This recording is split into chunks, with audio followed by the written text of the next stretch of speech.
बच्चे यही पूछते हैं कि कैसे ब्रह्मचर्य संभव है। बड़ा मुश्किल होता है छोटी सी उम्र में अपने आप को कंट्रोल कर पाना, और जो कंट्रोल कर गया वो ही सर्वोत्तम होता है। उत्तम बहुत होते हैं, अच्छे बहुत होते हैं, पर सर्वश्रेष्ठ वही हो सकता है जो अपने आप पे कंट्रोल पाना सीख जाता है। तो आत्म बल से ही ब्रह्मचर्य पे कंट्रोल होता है। खान पान में कुछ चीजें आपको ऐड करनी पड़ेगी, बदलाव लाना पड़ेगा। ऐसी चीजें ना खाएं जो बेहद बेहद गर्म हो, ऐसी चीजें ना खाएं जो आपको परेशान करती हो। सात्विक भोजन हो, कोशिश कीजिए बहुत स्वस्थ भोजन कीजिए।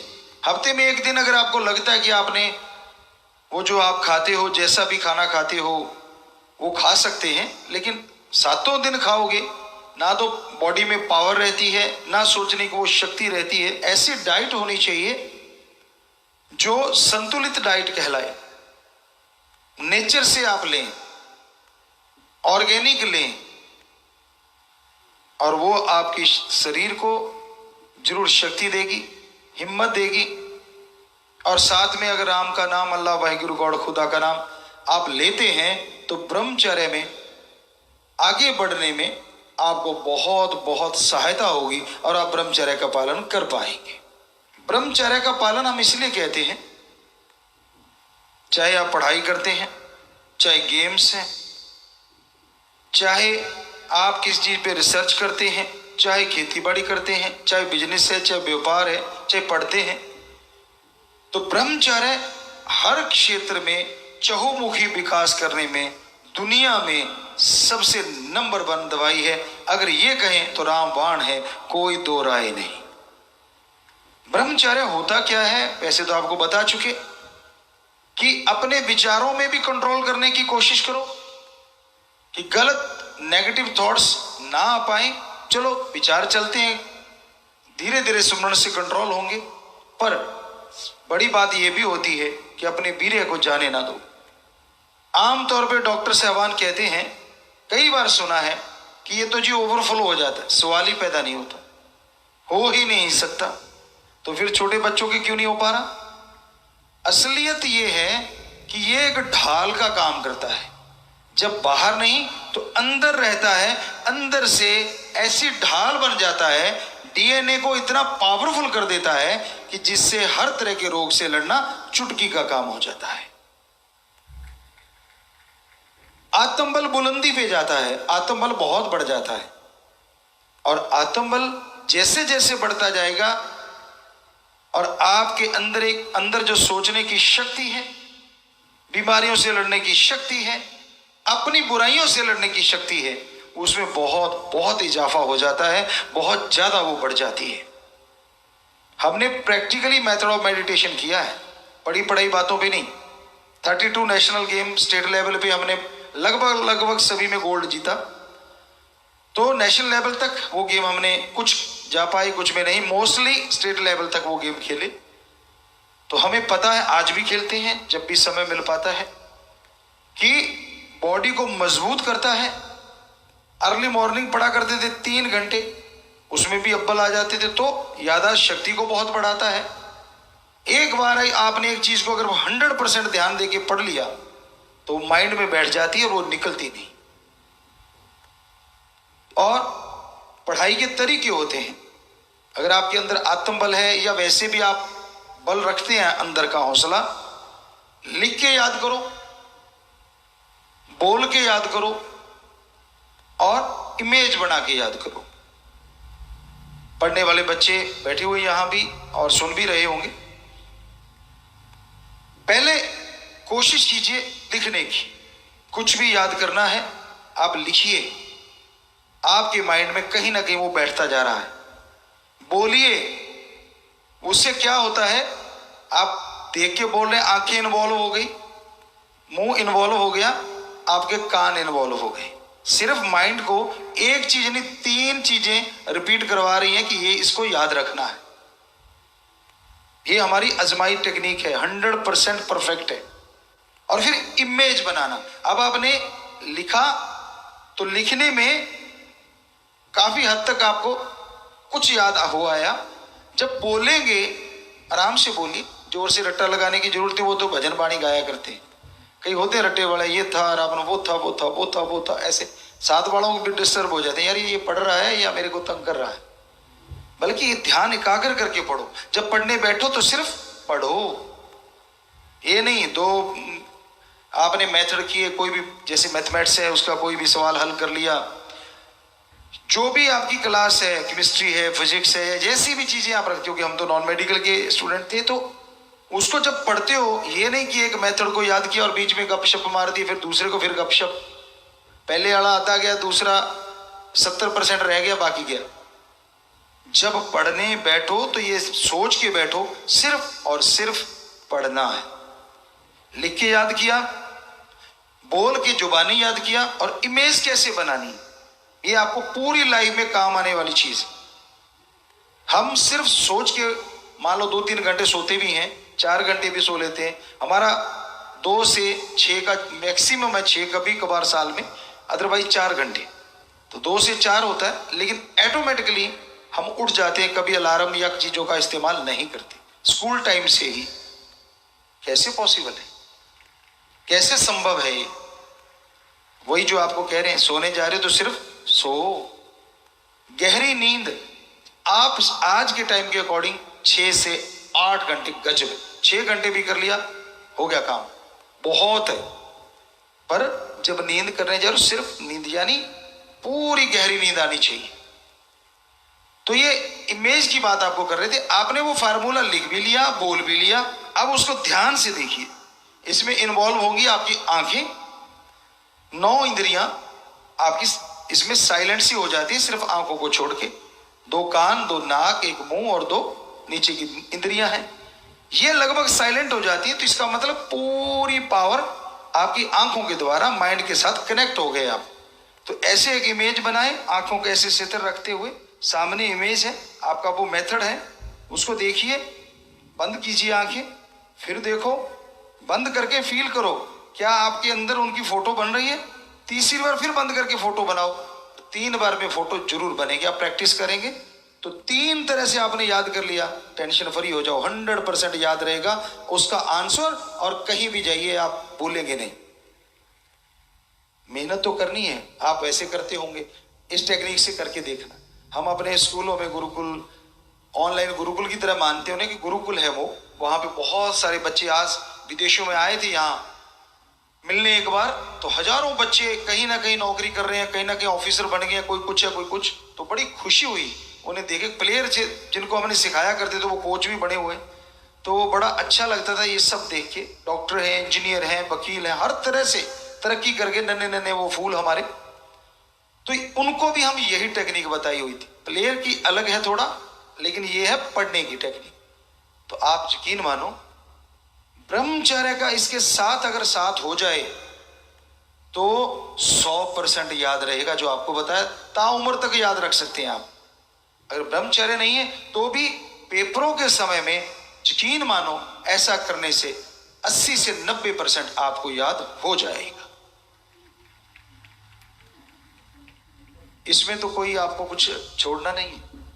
लेकिन ये बच्चों हमेशा याद रखा करो, जब पढ़ने लगो, क्योंकि +2 10th के ये पेपर नजदीक आ रहे हैं बोर्ड के, तो बड़ा टेंशन ले लेते हैं बच्चे। क्या टेंशन लेने से आपके सारे क्वेश्चन हल हो जाएंगे?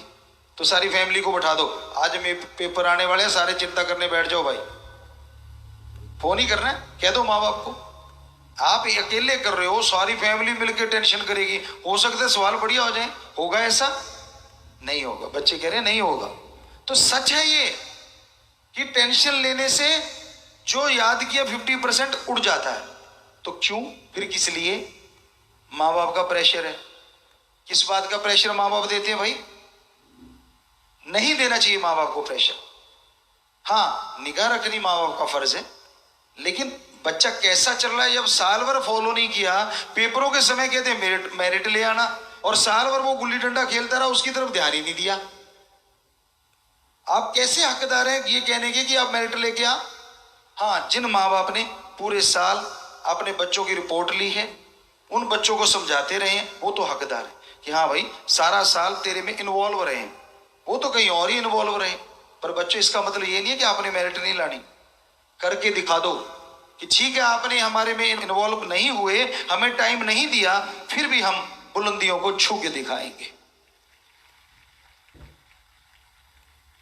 तो यकीन मानो छू जाओगे।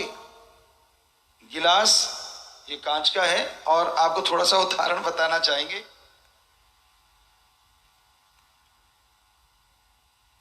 जैसे ये गिलास आपको दिख रहा है, किसी को पौना भरा हुआ दिख रहा है और किसी को चौथा तीसरा हिस्सा खाली दिख रहा है। अब जिसको खाली दिख रहा है उसमें नेगेटिविटी ज्यादा है और जिसको भरा दिख रहा है उसमें पॉजिटिविटी ज्यादा है। गिलास को कभी आधा खाली मत कहो कि गिलास आधा खाली है, गिलास को कहो नहीं आधा भरा हुआ है। कहने का मतलब आपके अंदर पॉजिटिविटी चाहिए, नेगेटिविटी की कोई जगह नहीं होनी चाहिए। किस बात की नेगेटिविटी करते हैं आप? क्यों? उससे पड़ा हुआ बोलने के लिए। ऐसा तो आप चाहेंगे नहीं पूरे साल का आपका बर्बाद हो जाए पढ़ा लिखा, तो इसलिए टेंशन फ्री रहो। जरूरी है ध्यान को एकाग्र करना, यानी फोकस बनाना। उसके लिए जरूरी है पूरे साल में।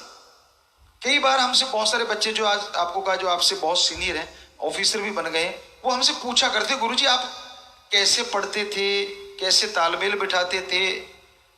तो आपको सच बताते हैं, हम सुबह लगभग 3:30 उठते थे। ये गांव का ही रिवाज था, पूरा गांव उठता था और 4 बजे तक फ्रेश फ्रुश होके अपना मुंह धोके जो दूध वगैरह थोड़ा पीते हैं उस समय वो पिया, और लैंप होते थे उस समय, हम उसको साफ करते, कपड़ा लिया हल्का पानी फेंका और लैंप शीशा साफ किया और मिट्टी का तेल पहले रात को डाल के लेटते थे। असल तो रात को ही साफ होता था, वो रखा और गेट बंद। और मदर फादर थे तो उनको पहले ही बोल देते कि प्लीज अब इस एरिया में मत आना, हम अपने आप बाहर आ जाएंगे। तो 4 से 7 वो 3 घंटे हमारी लाइफ का ऐसा टाइम होता था जिसमें हम खूब दिल लगा के 3 घंटों में पता ही नहीं होता था दुनिया कहाँ है और कौन कहाँ जी रहा है कैसा है, सिर्फ और सिर्फ बुक्स होती थी।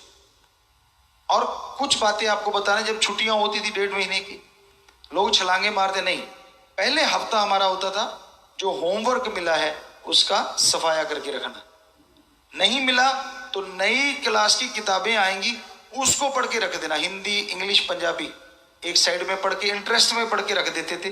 कहीं से कोई सवाल पूछ ले पूरे साल हम उसी समय सुना देते थे। अब होमवर्क कर लिया पहले 7 दिन में, सारे बुक्स वगैरह मंगवा ली, अब टेंशन फ्री, बाकी महीना करो एंजॉय, कोई चक्कर ही नहीं। तो वहीं पे फिर आते हैं कि ब्रह्मचर्य बड़ी पावर है, आदमी के अंदर एक इतनी शक्ति देता है, इतनी ताकत देता है कि कहने सुनने से परे। लेकिन गलत संग मत करो, जो आपको रास्ते से भटकाते हैं उनकी तरफ मत जाओ। आप स्कूल जाने से पहले, बच्चों कॉलेज जाने से पहले चेहरा तो देखते ही होंगे, हम भी देखते हैं भाई, कप नहीं मारेंगे कभी भी कि भाई कपड़े सही हैं कि नहीं, थोड़ा ऐसे ना हो, तो आप लोग भी देखते होंगे।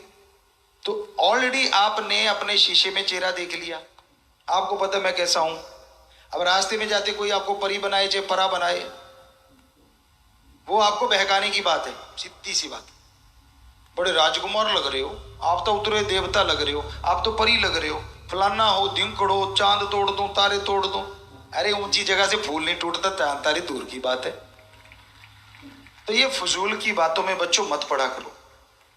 आपको पता है मैं कैसा हूं, शीशा देख के आए ऑलरेडी आप, कुछ बदलने वाला नहीं है। उसने मिस यूज करना है आपको, वो आपको बहला रहा है, फुसला रहा है, वो अपना उल्लू सीधा करना चाहता है, वो अपना मतलब निकालना चाहता है। कोई कोई समय ऐसा भी आता है, लोग भी आपको कहते होंगे और सुनाओ सरपंच साहब, घर में कोई सुनता नहीं, धक्के से सरपंच बना गया आके। क्यों? क्योंकि काम लेना होता है, एक मौसम आता है स्पेशल, आप समझ गए होंगे। उस मौसम में जब वो बंदे आते हैं या कोई बंदा आता है तो यही कहता है, और जी नंबरदार जी क्या हाल है, और जी सरपंच साहब। सरपंच तो गांव में एक ही होता है, लेकिन उस दिन घर घर सरपंच होते हैं और उसके बटन पहले खुलने शुरू, अच्छा मैं सरपंच। थोड़ा सा बेचारा ऐसे हिलोल के देखता है, अरे तू जो था कल वही आज है। ऐसे बच्चों आपको भी बहलाया जाता है, फुसलाया जाता है।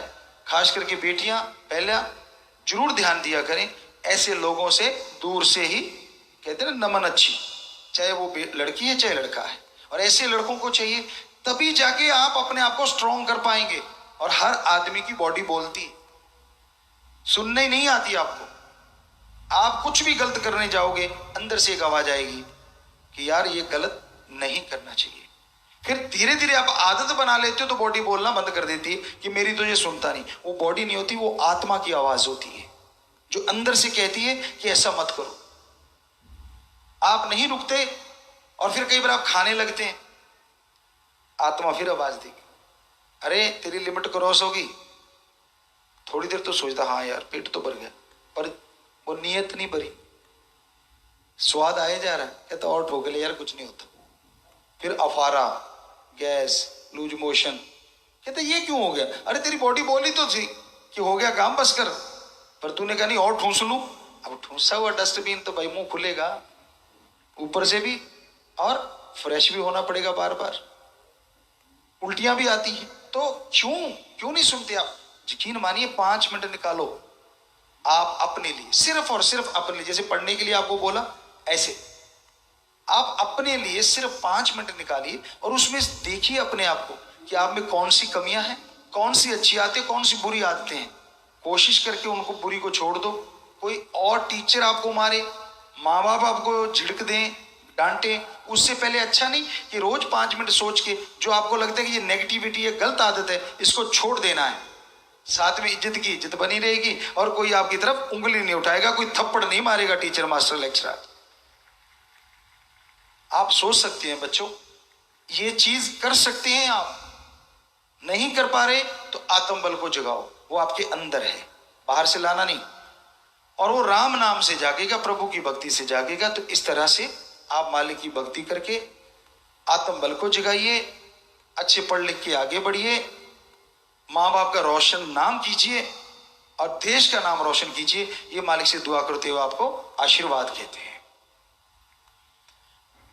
तो ब्रह्मचर्य की चर्चा पहले भी बहुत बार की है, लेकिन बहुत बड़ी है इसकी चर्चा, महान है ये चीज कि आदमी को अपने आप पे यकीन आ जाता है, सेल्फ कॉन्फिडेंस।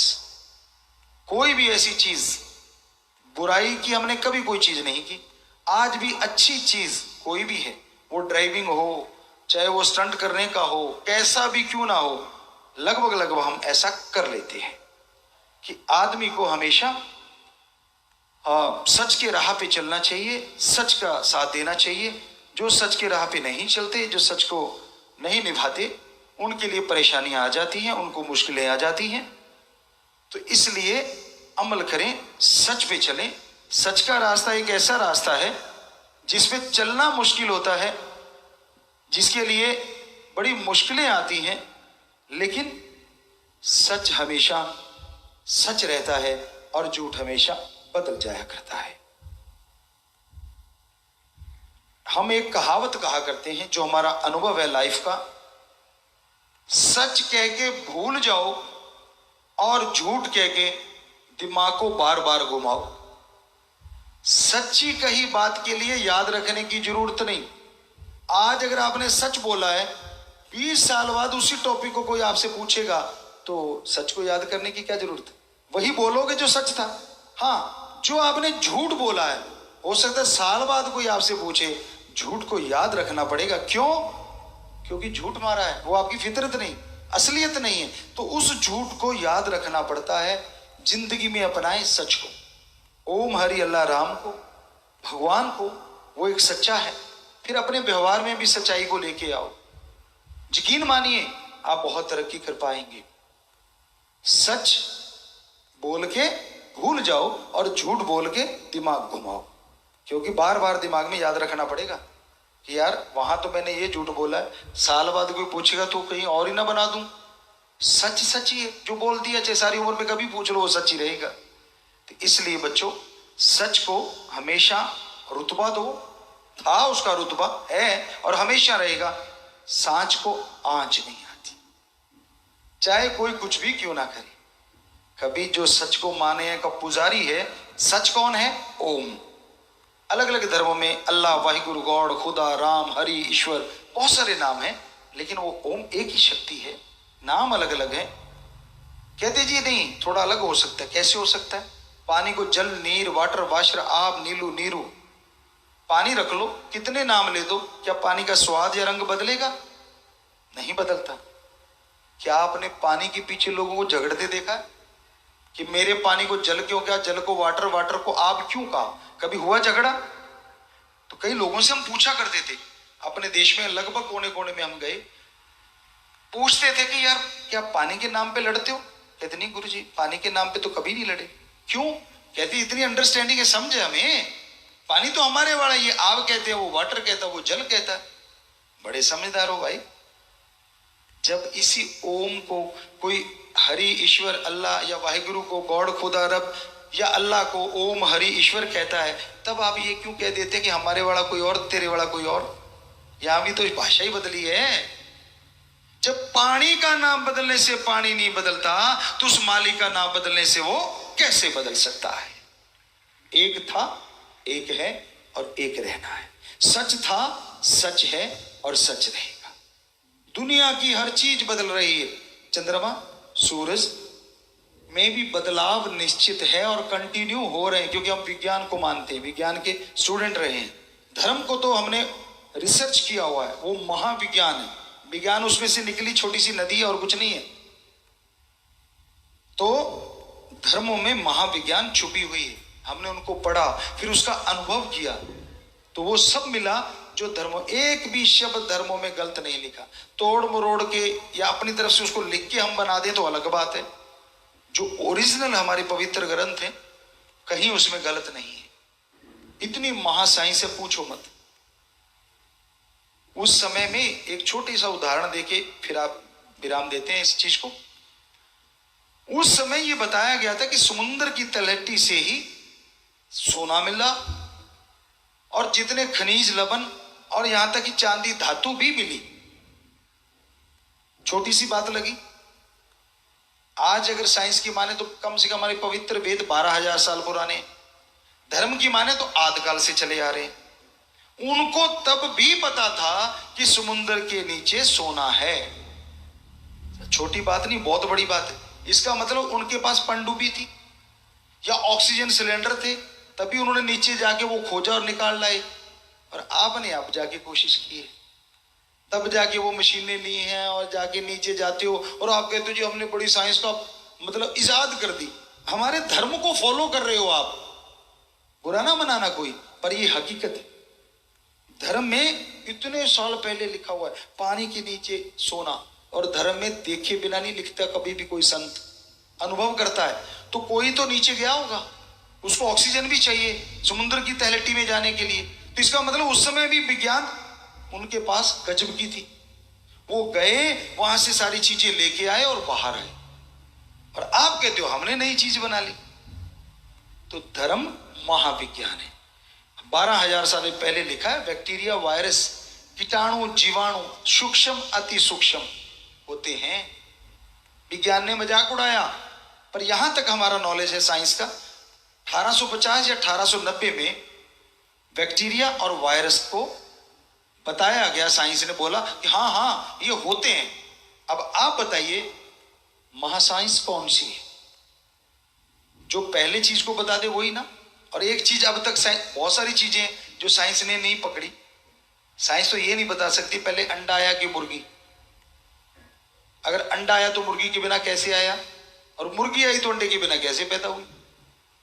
ये सवाल उलझा हुआ है। और धर्म साफ लिखा हुआ है, पहले शरीर बनाए गए, बुद्ध बनाए गए। हर धर्म में अलग अलग भाषा है, और फिर उनमें वो जान ईश्वर ने अपनी शक्ति से आत्मा भेज के उनको चलता फिरता कर दिया। पहले 5 तत्व से बॉडी बनाई, फिर चलने लगे तो शरीर बन गए, और उससे फिर आगे से आगे क्रिया प्रतिक्रिया शुरू हो गई।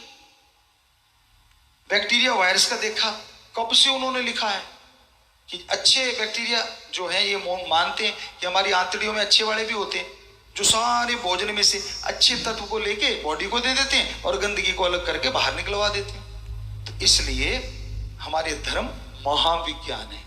उन्होंने कब से बोला है स्वस्थ खाना खाइए, ऑर्गेनिक खाना खाइए। और किसानों को जो सुन रहे होंगे आज पूरे वर्ल्ड में, तो उनसे हाथ जोड़ के कहते हैं फसल कम होती है। हम किसान ही हैं बेसिक। जिम्मेदारा बहुत ज्यादा किया है बचपन से। आज तो साइंटिस्ट भी हैं इसके, क्योंकि हम हर तरह का कल्चर, टिश्यू कल्चर भी कर लेते हैं, नई नई किस्में बना लेते हैं अपने तरीके से। आज हम बच्चों को भी ट्रेनिंग दे चुके हैं, यहाँ आश्रम में भी सरसा में ये चीजें चली हैं और चलेंगी आगे। तो टिश्यू कल्चर से कैसे नया पौधा बनाया जाता है, कैसे कैसे नहीं सब आता है। तो बात कर रहे थे कि अगर ऑर्गेनिक खेती करते हो, पहले 2-3 साल फसल कम होगी, फिर 60-70% फसल होने लग जाती है, 70%। और दाम कितने मिलेंगे? 4 गुना, 3 गुना से लेके 4 गुना ज्यादा। तो आप जो खाद स्प्रे जहर डाल के बनाते हो उससे मिला 100 रुपया, ये 70% है, इससे मिला 400। आप कैलकुलेट कर लो किसमें फायदा ज्यादा है। हमारे अकॉर्डिंग ऑर्गेनिक खाद स्प्रे ना, ये कैंसर, ये बीमारियां बेइंतहा बढ़ती जा रही, इनका कहीं ना कहीं कारण ये भी है। साइंस कहती है, खास करके एग्रीकल्चर साइंस, स्प्रे करने के 7 दिन बाद फसल तोड़ के खाओ तो भी जहर कहीं ना कहीं कुछ परसेंट रह जाता है। अगले दिन तोड़ के खाओगे तो 80 से 90% जहर होता है। 2 दिन तोड़ के खाओगे तो 60 से 70% जहर होता है। तो 2 दिन से ज्यादा तो कोई वेट करता ही नहीं। कौन सा खुद खानी है, शहर में भिजवानी है भाई, और आप निरा पूरा जहर खा रहे हो। तो किसान भाइयों, पैसा भी ज्यादा आएगा और ऑर्गेनिक खेती आप खुद भी खाओगे, बीमारियां चली जाएंगी, और जिनको खिलाओगे एक तरह समाज सेवा भी होगी कि आप कम से कम लोगों को स्वस्थ बनाने के लिए पैदावार कर रहे हैं। तो ये हमारा प्रैक्टिकल किया हुआ है कि 70 से ज्यादा, हमने तो 80 तक भी ले गए, गेहूं को 80% तक भी फसल ले ली, क्योंकि इसमें जो स्प्रे वगैरह करते हैं वो होती है आग का, हो गया दतूरा, हो गया छाछ जो होती है, मट्ठा बोल देते हैं, लस्सी बोल देते हैं, वो हो गई, गौमूत्र हो गया। ऐसे कुछ चीजों को सड़ाते हैं पहले एक ड्रम में, हमने ऐसा प्रयोग करके देखे हैं। नीम की निमोली हो गई, वो जो नीम के लगती हैं, छोटे छोटे बीज के निमोली कह देते हैं, गुठली, या जो भी नाम अलग अलग हैं, आप समझ गए होंगे। और आग के फूल वगैरह, या आग की वो कुकड़ी जो होती है जिसमें दूध होता है, तो ये सारी चीजों को गड़ाया सड़ाया गया। और जब स्प्रे की पौधे पे, तो जो पौधों को खत्म करने वाले थे वो खत्म हो गए। आदमी दूसरे दिन भी उसको खाएगा तो वो जहर नहीं मिलेगा, उड़ जाता है, धूप से खत्म हो जाता है। तो ये ऑर्गेनिक स्प्रे है। ऐसे प्रयोग हम बहुत करते रहते हैं कि जिनके खेत नहीं है, खेती बाड़ी नहीं है, जिनकी जमीन जगह भी बहुत थोड़ी है, तो कैसे आप पानी में खेती कर सकते हैं, सिर्फ पानी में। तो आप हर बंदा, दुकानदार भी क्यों नहीं, थोड़ा सा घर में खाली जगह तो होगी, अरे छत तो होगी, कहीं ना कुछ जगह तो होगी ना थोड़ी, उसमें भी आप उसको पैदा कर सकते हैं पानी से। अगर धूप हवा मिले तो और ज्यादा अच्छा होगा। तो पानी में फसलें ली जाती है, बहुत देर से ये चल रहा है। खाली पानी की बोतल 2 लीटर की लीजिए, मिट्टी और खाद मिला के उसमें 2 बीज लगा दो, कौदी, जैसे कद्दू है, लौकी है, तोरी है, उसका बीज लगा दिया, घर में फूल भी आ जाएंगे, कुछ देर बाद बेलें भी फैल जाएंगी, और वो प्योर ऑर्गेनिक खाना आपके घर के लिए तैयार हो जाएगा। कोई जमीन की जरूरत नहीं। जमीन वाले तो पता नहीं क्या कर सकते हैं, उनके लिए अलग से बताएंगे। अभी तक हमारा टॉपिक चला कि जमीन नहीं तो क्या करें, तो कर सकते हैं, मेहनत तो करनी होगी ना। उसमें हमने एक कार्टून बनाए हैं बोतलों के ऊपर कि बच्चे को दे दो, ये ले भाई कार्टून तेरा है, ये रोज पानी मांगता है और इतना पानी मांगता है, बच्चा भाग के दे के आएगा। देता है कि नहीं देता, देखते है। आप लोग कार्टून लगा देते हो और उसको खाना खिलाते रहते हो, वो कार्टून में इतना मस्त होता है, चाहे कड़वा खिला दो, नमकीन खिला दो, जो मर्जी। उसने तो मुंह खोलना, जब डाला निगाह उधरी, अच्छा भीम किधर गया, वो वाला किधर गया, तो कितना बढ़िया हो जाएगा। जो करेक्टर उसको पसंद है बोतल पे वही बना दो, तेरे भीम को पानी चाहिए भाई सुबह सुबह, और अगर उसमें सूखा पत्ता हो तो उठा लाना। तो फसल की फसल घर में, कोई जरूरत नहीं, फूलों के फूल, वो कहते पुण्य और फलियां दोनों इकट्ठी मिल जाएंगी। तो जो तजुर्बे हैं वो आपकी सेवा में रखते जाएंगे। बाकी धर्म की बात करें तो पवित्र ग्रंथ भरे पड़े हैं, पर उसको सही तरीके से कोई लेने वाला चाहिए। हमसे सवाल किया हमारे एक हिंदू सज्जन ने कि ठीक है गुरु जी आप हिंदू हो, तो आप चंद्रमा को क्या मानते हो? हमने कहा देवता। कहता सूरज को? हमने कहा देवता। पढ़ा लिखा था, साइंटिस्ट था, मजाक सा उड़ाने लगा। कहता है गुरुजी अब तो बस करो गप मारने, चंद्रमा पे आदमी उतर गए, वो तो पत्थर है। हमने कहा हे अज्ञानी महाशय, अज्ञान की बातें सुनानी बंद कर। कहता क्यों गुरुजी, मैंने क्या गलत बोल दिया? हमने कहा आप कह रहे हो गप्पी बना रहे हो हमें। हमने कहा आपको अज्ञानी कहा है? दो ही होते, ज्ञान वाला और अज्ञान, गाढ़ तो है नहीं। कहता फिर ऐसा क्या ज्ञान आपके पास? हमने कहा इस चंद्र को चंद्रदेव नहीं कहते, ठीक है, इसको नमन जरूर कर देते हैं। असल में चंद्र देवता हमारे वो हैं जो इसको रिमोट कंट्रोल से चलाते हैं, इसका कंट्रोल रखते हैं, वो है हमारे चंद्रदेव। कहता अच्छा ऐसा भी है? अरे तू टीवी को कंट्रोल कर सकता है रिमोट से, तो क्या हमारे देवता चंद्रमा को नहीं कर सकते? सूरज को भी कंट्रोल करने वाला देवता है, और वो भी अपने रिमोट से सूरज को कंट्रोल करता रहता है। क्या छोटी सी कंपनी में बहुत सारे ओहदे नहीं होते? तू ये वाला बिंग संभालेगा, तू ये वाला, तू ये वाला, तू ये वाला, और एक बॉस चाहिए। बॉस हमारा ओम है और देवी देवते उस भगवान के कर्मचारी। हमारे लिए तो वो पूजनीय है, अति पूजनीय है देवी देव, लेकिन उसके तो बनाए हुए सृष्टि को चलाने के लिए रख रखे। तो ये इस तरह से आपको ज्ञान होना चाहिए अपने धर्म का, नहीं तो आपको मुंह नीचे लटकाना पड़ेगा। आपको हाँ यार है तो वो पत्थर ही, क्यों पत्थर है भाई? है वो पत्थर, लेकिन उसको तो चलाने वाला है, उसका नाम है चंद्रदेव। तो इस तरह से सही नॉलेज तभी आएगा जब खुले दिमाग से हम धर्म को पढ़ेंगे, एक विज्ञान के दृष्टिकोण से धर्म को पढ़ेंगे। और ये हमने अनुभव किया है, 100% देखा है कि हाँ वो देव अपने रिमोट से चलाते, उनका रिमोट हाथ में नहीं रहता, अपनी आंखों से, अपनी भावना से ही वो इसको चलाते रहते। आप कहो जी एक और छोड़ दा, एक और छोड़ दिया जी, नहीं छोड़ा नहीं हमने। क्या आई स्कैन नहीं होती आजकल? क्या थंब से गेट नहीं खुलते? होता ना जी, आई स्कैन भी होती है और थंब से भी खुलता है। तो क्या देवी देवताओं के पास साइंस नहीं है? आपके पास है। उनकी भी आई से सारा कुछ चलता है, उनकी सोच से सब कुछ चलता है, हाथ में रिमोट नहीं लिए बैठे। तो वो बहुत हाईटेक है, हमसे बहुत आगे हैं साइंस में, इसलिए हम उनको देव मानते हैं, पवित्र मानते हैं, कि उनके पास बहुत शक्तियां हैं, ऐसी शक्तियां जो मालिक ने उनके अंदर इजाद कर रखी हैं, पैदा कर रखी हैं। तो भाई कितनी भी चर्चा करते जाएं, हमें लगता है सारा दिन भी लगे रहेंगे तो भी धर्म महान रहेगा, धर्म महाविज्ञान रहेगी, और विज्ञान सिर्फ विज्ञान रहेगी।